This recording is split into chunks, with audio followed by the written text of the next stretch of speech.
Bismillahirrahmanirrahim. Me emrin e Allahut mëshiruesit mëshirbërësit. Nifaku, dyftërsia. Nifakun Muhamedi alayhis salam e ka shpjeguar me këto fjalë. Munafiku ka 3 cilësi.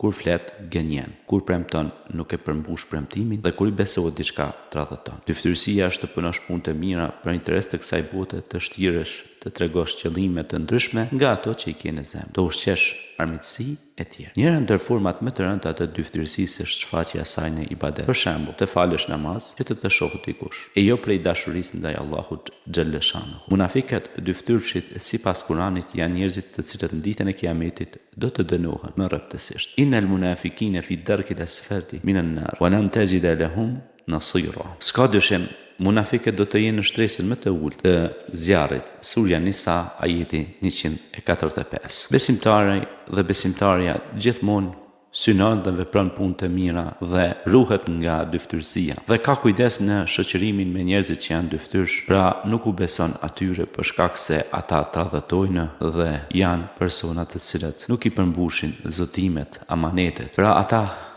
gënjejnë dhe pejgamberi alayhis salam tha se gënjeshtra është umul khaba'ith, nëna e të këqijave. Pra, nëna të këqijave është gënjeshtra. Kurse amaneti është gjëja më primare dhe kryesore tek besimtari i cili e çon në vend, përmbahet amanetit, pra dhe nuk tradhëton asnjëherë. Këta njerëz Allahu do t'u jap pra dënim munafikëve pra në këtë botë dhe në botën tjetër. Mirë po, besimtarëve dhe atyre të cilët ecin përpara me drejtësi, me punë që Allahu është i kënaqur me ta, padyshim ata do të kenë sukses në këtë botë dhe suksesi do t'i shoqëroj me arritjen finale që është dënim, pra që do të fitojnë shpërblim madhor nga Krijuesi i tyre.